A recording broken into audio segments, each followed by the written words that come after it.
Plan. இந்த சம்மருக்கு எல்லார் வீட்லயும் ஏசி. ஏன்னா பூர்விகால இருக்கு ஈஸி இஎம்ஐல ஏசி. ஏகப்பட்ட வெரைட்டிஸ், எக்கச்சக்க ஆஃபர்ஸ். ஈஸி எக்ஸ்சேஞ்ச்ல லோவஸ்ட் இஎம்ஐல இனி சம்மர்லயும் சில்லா இருக்கலாம். ஏசினாலே பூர்விகா தான்.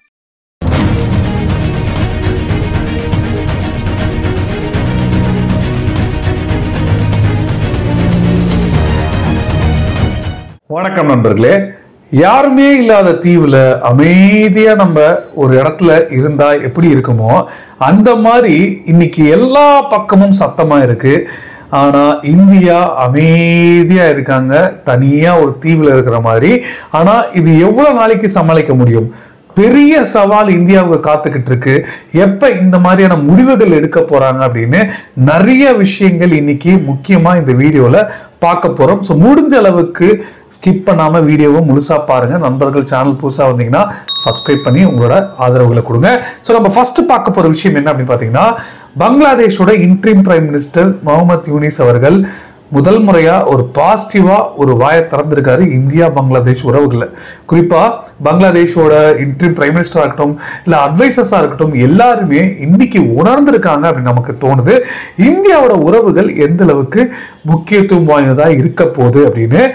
ஏன்னா இவர் என்ன சொல்லியிருக்காரு அப்படி பாத்தீங்கன்னா, அதாவது நடந்து போச்சு. ரொம்ப நெருக்கமான உறவுகள்ல இருக்கும். அது பொருளாதார ரீதியா இருக்கட்டும், இல்ல பொலிட்டிக்கலா இருக்கட்டும், அரசியல் ரீதியா இருக்கட்டும், இல்ல வரலாறு ரீதியா இருக்கட்டும். ஸோ இது எல்லாத்துலயுமே இந்தியா எங்களுக்கு ஒன்றிணைஞ்சு செயல்பட்டு இருக்கோம் இந்த உறவுகளை. ஸோ அதனால எந்த ஒரு பிரச்சனைகளும் பேசிக்கான ரிலேஷன்ஷிப்ல பாதிப்புகள் இல்லை. ஒரு சில ப்ரொபகண்டானால ஏற்பட்ட பாதிப்புகள் தான் அதுன்னு பூசா மாதிரியும் ஒரு ஸ்டேட்மெண்ட்டை லைட்டா ஆட் பண்ணி விட்டுருக்காரு. அது மட்டும் இல்லாம எங்களோட உறவுகள் ஒரு நல்ல ஷேப்ல இருக்கு. ஸோ கண்டிப்பா அது ஃபியூச்சருக்கு இனி வர நாட்களுக்கு வந்து ஒரு நல்ல விதமானதான் இருக்க போகுது அப்படின்ற ஒரு ஸ்டேட்மெண்ட்டை விட்டுருக்காரு. So we are trying to overcome the misunderstanding அப்படின்றதும் மென்ஷன் பண்ணியிருக்காரு. ஸோ பேசிக் ரிலேஷன்ஷிப் அப்படின்றது வந்து எந்த பிரச்சனையும் இல்லாம போயிட்டு இருக்கு இந்தியாவோட அப்படின்னு பிபிசி செய்திக்கு இவர் இந்த கருத்தை வந்து தெரிவிச்சிருக்காரு. சோ ஏற்கனவே நம்ம பார்த்தோம், பங்களாதேஷுக்கும் இந்தியாவுக்குமான பிரச்சனைகள் பயங்கரமான இதுவரைக்கும் இல்லாத அளவுக்கான ஒரு மாற்றம் இருந்தது. அதை பத்தி நம்ம அதிகமா பேசிட்டோம். ஆனா கடந்த ஒரு சில வாரங்களா பார்த்துட்டு வந்துட்டு இருந்தீங்கன்னா, ஜெய்சங்கர் அவர்கள் கடுமையான ஒரு சில ஸ்டேட்மெண்ட் விட்டாரு. தொடர்ந்து பயங்கரமான ஒரு சில ஸ்டேட்மெண்ட் விட்டாரு. அங்க கூப்பிட்டு வச்சு எச்சரிக்கைகள் கொடுத்தாரு. ஸோ இந்த மாதிரி நிறைய விஷயங்கள் கடந்த ஒரு சில வாரங்கள் நடந்திருக்கு. இதை விட ட்ரம்ப் அவர்கள் நேரடியா பங்களாதேஷ் பத்தின பிரச்சனைகளை வந்து நான் மோடி அவர்கள் கிட்ட விட்டேன், அவர் சமாளிச்சுப்பாரு அப்படின்னு சொல்லிட்டாரு. ஸோ இந்த அளவுக்கு கான்ஃபிடென்ட்டா பங்களாதேஷ் விஷயத்துல நாங்க தலையிட மாட்டோம், நீங்க என்ன முடிவுகள் எடுத்தாலும் எடுக்கலாம் அப்படின்னு டொனால்ட் ட்ரம்ப் சொன்னதும், ஜெய்சங்கர் அவர்கள் நம்மளோட ஃபாரின் மினிஸ்டர் ஜெய்சங்கர் அவர்கள் முன் வச்ச பதிலடி ஸ்டேட்மெண்ட்ஸா இருக்கட்டும், இது எல்லாமே இன்னைக்கு பங்களாதேஷை இறங்கி வர வச்சிருக்கு அப்படின்றதான் எனக்கு தோணுது. நீங்க என்ன நினைக்கிறீங்க அப்படின்றத மறக்காம கீழே கமெண்ட்ல சொல்லுங்க, நானும் தெரிஞ்சுக்கிறேன். ஸோ இதை தொடர்ந்து அடுத்து நம்ம பார்க்க போற ரொம்ப முக்கியமான ஒரு விஷயம் இதுதாங்க.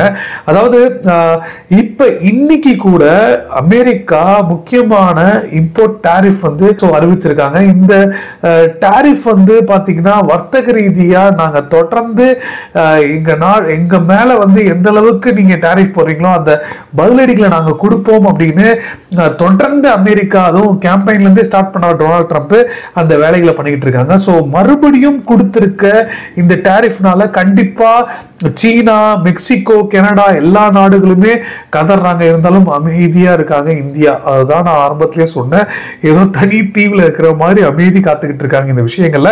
ஆனா இதனால ஏற்பட போற பாதிப்புகள் என்ன பாதிப்புகள் ஏற்பட போகுது? அதுக்கு முன்னாடி யூஎஸ் வந்து சைனாவோட இம்போர்ட்டை கிட்டத்தட்ட 20% டாரிஃப் இன்க்ரீஸ் பண்ணிருக்காங்க, டபுள் பண்ணிருக்காங்க அப்படின்னு சொல்லப்படுது. அதுலயும் மேஜரா சைனா எக்ஸ்போர்ட் பண்ற விஷயங்கள் பாத்தீங்கன்னா ஸ்டீல். அமெரிக்காவுக்கு ஸ்டீல் வந்து எக்ஸ்போர்ட் பண்ணிட்டு இருந்தாங்க அதிகமா. இன்னைக்கு அந்த ஸ்டீலில் பாதிப்பு ஏற்படுது அப்படின்னா இந்தியாவுக்கும் மறைமுக பாதிப்பு இருக்கு. ஆனா அதே சமயத்துல மெக்சிகோ மேலேயும் கனடா மேலேயும் அதிகமான ஒரு டாரிஃப் வந்து இம்போஸ் பண்ணியிருக்காரு. 25% வந்து இம்போஸ் பண்ணியிருக்காரு டொனால்ட் ட்ரம்ப் அட்மினிஸ்ட்ரேஷன். இது மட்டும் இல்ல, தொடர்ந்து இந்த மாதிரியான ஒரு டாரிஃப் இம்போஸ்னால சீனா என்ன பண்ணுவாங்கன்னா இன்னும் சீப்பரா இருக்கிற குட்ஸை இந்தியா மேல திணிப்பாங்க. இந்தியாவால தயாரிச்சு அதை ஒரு பொருளை தயாரிச்சு ஒரு ரேட்டு ஒரு லாபம் வச்சு அதை விற்பனை கொண்டு வரணும் மார்க்கெட்ல நினைச்சிட்டு இருக்க வியாபாரிகளுக்கு, அடப்போடா நீ எதுக்குடா தயாரிக்கிற, நாங்க சீனா கிட்ட இருந்து வாங்கினா இன்னும் கம்மியா கிடைக்குது அப்படின்னு ஒரு மனநிலைக்கு வந்துட்டாங்கன்னா இந்தியாவுக்கு இன்னொரு பாதிப்பு ஏற்படும். இதுல எல்லா ப்ராடக்டும் இதே பிரச்சனைகள் இருந்தாலும் ஒரு சில தடைகள் போட்டு தடுக்கலாம். ஆனா ஸ்டீல் இருக்கு பாருங்க, ஸ்டீல் இண்டஸ்ட்ரி வந்து ஏற்கனவே ஒரு இந்தியாவோட ஸ்டீல் மேக்கிங்ல ஒரு அந்த செக்டாரே வந்து ஒரு விதமான சேலஞ்சஸ் சவால்களை சந்திச்சுட்டு இருக்கு. இந்த நேரம் பார்த்து சைனாவோட ஸ்டீலு இப்ப இந்த டாரிஃப் இம்போஸ் பண்ண பிறகு, அமெரிக்கா இம்போஸ் பண்ண பிறகு அதிகமா இந்தியாக்குள்ள புழக்கத்துக்கு வர்றதுக்கான வாய்ப்புகள் இருக்குன்னு சொல்றாங்க. ஸோ அதிகமா சைனா ஸ்டீலை வாங்கிட்டாங்கன்னா திருப்பியும் நம்ம ஸ்டீல் செக்டார் அடி வாங்கும் அப்படின்ற விஷயங்கள் சொல்லிருக்காங்க. இமிடியட் ரியாக்ஷன் இந்தியா தரப்புல இருந்து உடனே வரல, இது வரைக்கும் நம்ம பேசிட்டு இருக்க வரைக்கும். ஸோ இதை பத்தின விஷயங்கள் குறிப்பா வந்து ரொம்ப கூர்ந்து கவனிச்சுக்கிட்டு இருக்காங்க இந்தியா அப்படின்னு நமக்கு தோணுது. ஏன்னா ஏற்கனவே ஸ்டீல் விஷயங்கள்ல ஸ்டீல் இன்னும் அதிகமா டொமஸ்டிக் டிமாண்டை உருவாக்குறதுக்காக, அதே மாதிரி எக்ஸ்போர்ட்டுக்காக FTA போன்ற அக்ரிமெண்ட்ல வந்து இந்தியா ரொம்ப கூர்ந்து கண்காணிச்சுட்டு இருக்காங்க, யூகேவோட போடணும் அப்படின்னு, யூகே ஆஸ்திரேலியாவோட. ஸோ இப்படி இருக்கும்போது இந்த ஒரு சவால் இப்ப மறுபடியும் இந்தியாவுக்கு ஒரு பெரிய ஒரு தலைவலியா அமைய போகுது. அதை எப்படி இன்னும் இதை ஃபிக்ஸ் பண்ண போறாங்க அப்படின்னு. ஆனா இப்ப இந்த டாரிஃப் இம்போஸ் பண்ணனால, அமெரிக்கா இம்போஸ் பண்ணனால இப்ப சாதாரணமா நாங்க இதை விட போறது இல்லை அப்படின்னு சைனா மற்றும் கனடா வந்து தெரிவிச்சிருக்காங்க. அதுலயும் சைனா என்ன சொல்றாங்கன்னா, கண்டிப்பா நாங்க இதுக்கு பதிலடி கொடுத்தே ஆவோம் அப்படின்னு சொல்லியிருக்காங்க. அது மட்டும் இல்லாம அக்ரிகல்ச்சர் இம்போர்ட்ஸ் வந்து யூஎஸ் கிட்ட இருந்து இருக்கு. ஸோ சைனா வாங்குறாங்க யூஎஸ் கிட்ட இருந்து. ஸோ அதுல வந்து ஒரு ரிட்டாலியேஷன் மெத்தட் வந்து போட போறாங்க சைனா அப்படின்னு சொல்லியிருக்காங்க. இதுதான் வந்து அந்த கோல்டு வாரோட விஷயங்கள் இப்ப மாறி ட்ரேட் வாரா மாறிட்டு இருக்கு. ஸோ இந்த ட்ரேட் வார் திருப்பியும் கோல்டு வாரா மாறதுக்கான வாய்ப்புகள் இருக்குன்னு சொல்றாங்க. ஸோ என்ன சொல்றாங்கன்னா, ஸோ நீங்க மட்டும் இவ்வளோ அக்ரிகல்ச்சர் பொருட்களை வந்து எங்க கிட்ட கொடுக்கலாம்ல, நான் கொடுக்குறீங்களா, அதுல நான் கண்டிப்பா ரிட்டாலியேட் பண்ற மாதிரி டாரிஃப் இம்போஸ் பண்ணுவோம் அடுத்த வாரத்துல இருந்து அப்படின்ற விஷயங்களை வந்து சொல்றாங்க. இது ஒரு பக்கம் இருக்க, ஜஸ்டின் ட்ரூடோவே ஏற்கனவே ஒரு பயந்த ஒரு சூழ்நிலையிலே சுத்திக்கிட்டு இருந்தாரு. ஸோ இப்ப அவரே வெளிப்படையா என்ன சொல்லியிருக்காருன்னா, நாங்களும் இதுக்கு பதிலடி கொடுக்கிற மாதிரி டாரிஃபை வந்து இன்க்ரீஸ் பண்ண போறோம், இம்போஸ் பண்ண போறோம் ஆன் யூஎஸ் குட்ஸ் அப்படின்றத வந்து தெரிவிச்சிருக்காங்க. இது வந்து சைனா சொல்றது கூட ஒரு கொஞ்சம் ஒரு விஷயம் இருக்கு. சரி, கோல்டு வாரா வந்து பார்க்கப்படும். ஆனா கனடா இதை பண்ணாங்கன்னா, ஏற்கனவே அவரு கனடா இன்னொரு ஸ்டேட்டா மாறிடும்ன்ற அளவுக்கு எச்சரிக்கைகள் விட்டாரு.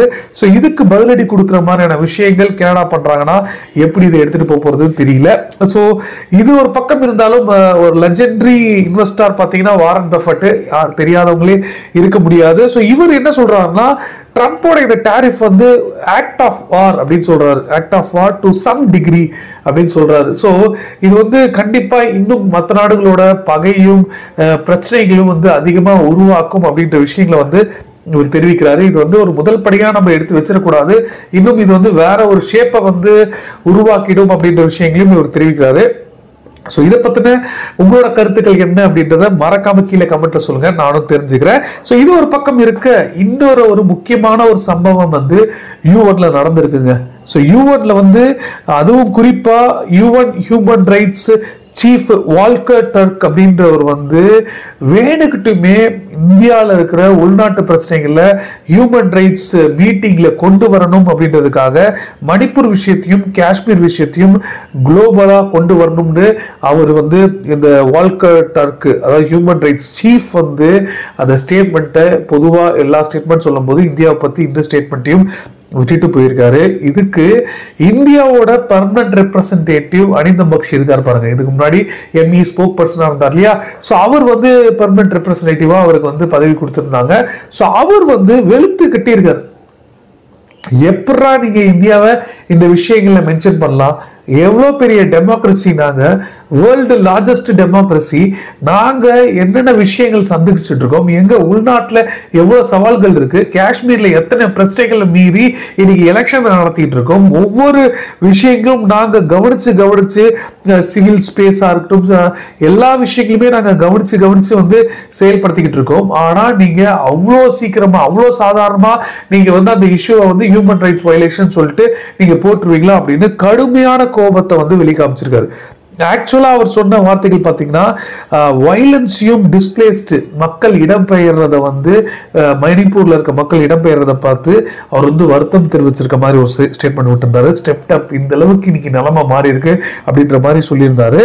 இது மட்டும் இல்ல, concerned by US of restrictive laws harassment against human rights including Kashmir, அதாவது ஜேர்னலிஸ்ட் எல்லாரையுமே இதுல வந்து சேர்த்துட்டு அதுக்கப்புறம் காஷ்மீர்லயும் இந்த மாதிரி வயலேஷன் நடக்குது. அந்த காஷ்மீர்ன்ற பேரை மென்ஷன் பண்றதுக்கு யாரோ பின்புலத்துல இருந்து கொடுத்துக்கலாம்ன்ற ஒரு சில கமெண்ட்ஸ் இருந்தாலும், கிரிட்டிசிசம் இருந்தாலும், வால்டர்க் யாரு அப்படின்னு யோசிச்சா அவர் வந்து ஆஸ்திரியன் தான், ஆஸ்திரியன் நாட்டை சேர்ந்தவர் தான். ஸோ அவருக்கும் எந்த ஒரு இந்தியாவுக்கு எதிராக காஷ்மீரை கொண்டு வரணும்னு நினைக்கிற துருக்கி பாகிஸ்தான் மாதிரியான மைண்ட் செட் இருக்குமா தெரியாது. ஆனா இது அவர் ஒரு சில ஆராய்ச்சிகள் எல்லா விஷயங்களுமே எடுத்து வச்சு கலெக்டிவா தான் சொல்வாரு. இதுக்கு பின்னாடி யாரு இருக்காங்க அப்படின்றதா நம்ம பார்க்க வேண்டியதா இருக்கு. இருந்தாலும் ஹியூமன் ரைட்ஸ் சீஃப் கொடுத்த இந்த ஸ்டேட்மெண்ட்டுக்கு கடுமையான பதிலடி வந்து இந்தியா தரப்புல தெரிவிச்சிருக்காங்க. இது மட்டும் இல்ல, தொடர்ந்து இந்தியா என்ன சொல்லியிருக்காங்க, உலகின் மிகப்பெரிய ஜனநாயகம், ஆரோக்கியமான, துடிப்பான மற்றும் பன்முக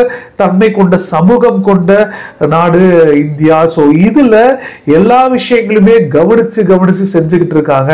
சோ இதுல நீங்க வந்து அதாவது நீங்க குறைகள் கண்டுபிடிக்கணும், வேணுட்டுமே அது ஒரு பெரிய விஷயமா கொண்டு வரணும்ன்றதுக்காக இங்க சர்வதேச லெவல்ல இங்க எடுத்துட்டு வந்துட்டு இருக்காங்கன்னு நேரடியா சொல்லியிருக்காரு அப்படின்றதா நமக்கு தெரியுது. சோ இதோட நம்ம இந்த வீடியோ நிறைவு செஞ்சுப்போம். கண்டிப்பா உங்களுக்கு இந்த தகவல் பிடிச்சிருக்கும் நான் நம்புறேன். பிடிச்சிருந்தா நீங்களும் உங்க ஃப்ரெண்ட்ஸுக்கு ஷேர் பண்ணுங்க. அதே மாதிரி உங்களுக்கு இதை தவிர வேற ஏதாவது கருத்துக்கள் இருந்தாலும், நீங்க ஏதாவது சொல்லணும்னு ஆசைப்பட்டாலோ தாராளமா கீழே கமெண்ட்டை சொல்லுங்க, இல்லாட்டி டைரக்டா மெசேஜ் பண்ணி சொல்லுங்க. இன்ஸ்டாகிராம் லிங்க்கும் டிஸ்கிரிப்ஷன்ல கொடுத்துருக்கேன். ஸோ கடைசி வரைக்கும் இந்த காணொலி பார்த்தமைக்கு ரொம்ப ரொம்ப நன்றி. ஜெய்ஹிந்த், பாய்.